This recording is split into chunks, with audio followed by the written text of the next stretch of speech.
La nécessité d'écrire pour venger sa race, disait Annie Ernaux. Elle est là. Et c'est une idée qui pèse des tonnes. Cette phrase, qui sonnait comme un mantra, je me l'étais prise en pleine gueule plus tard durant une énième session de babysitting. C'était dans une maison de vacances percheronne qui sentait le revêtement de sol en jonc de mer et la cire antiquaire pour le bois précieux des meubles.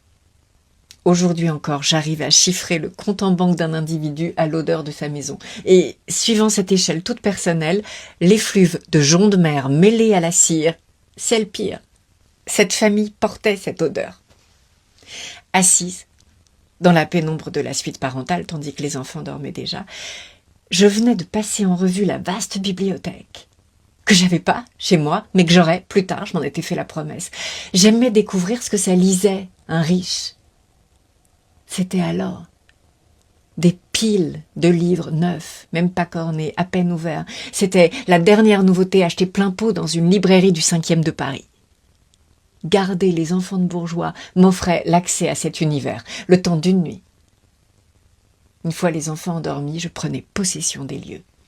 J'ouvrais les tiroirs, les armoires, les boîtes à bijoux. J'épluchais les étagères. À la manière d'une sociologue, je découvrais comment vivaient ces gens-là. Animée par une excitation quasi sexuelle, je plongeais dans leur intimité.